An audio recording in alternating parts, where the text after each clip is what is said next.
Ya, kalau bicara soal petani ini pasti bayangannya seperti yang ada di belakang saya. Tapi kalau petani modern berbeda ya, berada di dalam ruangan megangnya gadget berisi aplikasi. Keterbatasan pertanian hingga permasalahan iklim seperti global warming bisa terjawab melalui sistem teknologi yang satu ini. Kita lihat yuk. Pertanian konvensional memang memiliki keterbatasan, mulai dari lahan yang sempit, ketergantungan akan cahaya matahari, belum lagi pengaruh geografis seperti cuaca. Namun, keterbatasan tersebut terjawab dengan hadirnya Sistem Control Environment Agriculture atau CEA yang digadang sebagai cara bertani di masa depan. Sistem CEA sudah banyak digunakan di berbagai negara, seperti di Israel, Belanda, Amerika, Jepang, Singapura, termasuk di Indonesia, salah satunya di Greens, Jakarta. Control Environment Agriculture merupakan sistem pertanian terbaru yang dilakukan dengan mengendalikan lingkungan tempat tumbuh tanaman sesuai dengan kebutuhan pertumbuhan. Aspek yang dibutuhkan tanaman digantikan dengan alat dan teknologi. Seperti media tanah dapat diganti menggunakan busa dan air, cahaya matahari dengan lampu, sedangkan cuaca dan kelembaban dengan tabung karbon dioksida yang sudah disiapkan. Semua alat tersebut dihubungkan ke internet yang dikenal dengan istilah Internet of Things. Kontrol dan monitoring tanaman dilakukan dengan menggunakan aplikasi.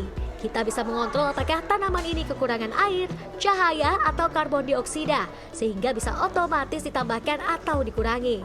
IoT tersebut akan terhubung dengan blockchain. Blockchain menjadi tempat mengumpulkan dan menyimpan data yang didapat dari tumbuhan dan digunakan sebagai otak untuk memformulasikan bagaimana cara terbaik untuk mengoptimalkan pertumbuhan tanaman. Nih, kita benar-benar bisa precisely manage dan kontrol bentuk tanamannya, rasa tanamannya, ya dari tebal daun, ketinggian batangnya, sampai kepahitan atau kemanisan rasa apa yang kita tanam. Seperti itu. Itu dengan apa kita manage-nya? Dengan kontrol environment itu. Jadi yang optimal itu seperti apa kan? Itu nggak ada yang tahu. Hanya orang taunya daerah sini bagus, daerah sini kurang bagus. Nah itu kita mau mempelajari dan mau cari tahu. Jadi kalau apapun yang kita tanam, hasilnya pasti bagus. Pengaturan tersebut bisa disesuaikan dengan kebutuhan tanaman dan diciptakan lingkungannya sesuai yang diinginkan. Oke, sekarang kita mau coba kontrol environment dari tanaman stroberi yang biasa tumbuh di dataran tinggi ya Mas? Iya. Karena stroberi lebih optimal di dataran tinggi.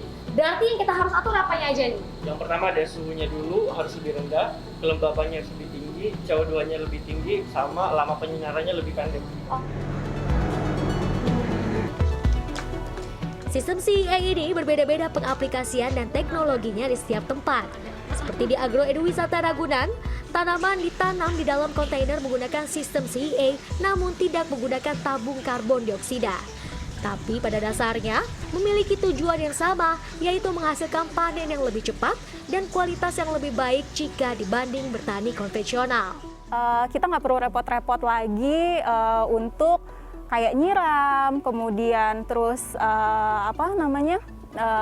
kontrol-kontrol gitu ya. Kalau di luar kan kadang-kadang kan hujan ya kondisinya ya gitu. Kalau di dalam kan dia full matahari, terus otomatis umur panennya juga lebih cepat gitu ya. Semua jenis tanaman bisa ditanam, asal disesuaikan juga dengan media tanam dan formulanya.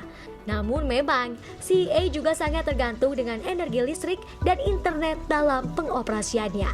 Sandra Insanasari, Probokus Hartoyo, Jakarta.